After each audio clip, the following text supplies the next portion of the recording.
কয়েকবার এসে এসে ফিরে গেছি, অনুমতি হয় নাই। এখন দাবার গুটি পাল্টে গেছে, দাবার গুটি পাল্টে গেছে। এক মাঘে শীত যায় না।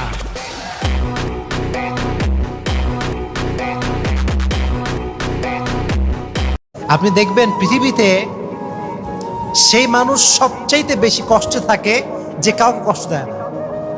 সে মানুষ সবচেয়ে দুঃখে থাকে যে কাউকে দুঃখ দেয় না। পৃথিবীতে সবচাইতে সে মানুষটা বেশি প্রতারিত হয় যে কারো সে প্রতারণা করেই নাই।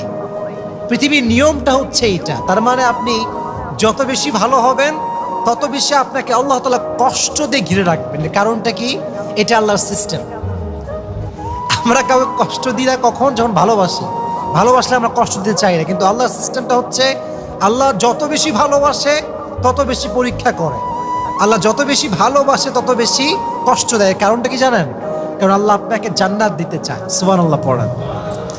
আল্লাহ রাসূল সাল্লাল্লাহু আলাইহি ওয়াসাল্লাম বলেছেন, 5টা বিষয় আসার আগে 5টা জিনিসকে কাজে লাগাও। তার মধ্যে একটা হচ্ছে শাবাবাকা ক্বাবলা হারামিক, বার্ধক্য আসার আগে যৌবনকে কাজে লাগাও। সিহহাতাকা ক্বাবলা মারাদিক, অসুস্থতা আসার আগে সুস্থতাকে কাজে লাগাও। গিনাকা ক্বাবলা ফাকরিক, গরিব হয়ে যাওয়ার আগে তোমার ধনাঢ্যতাকে কাজে লাগাও।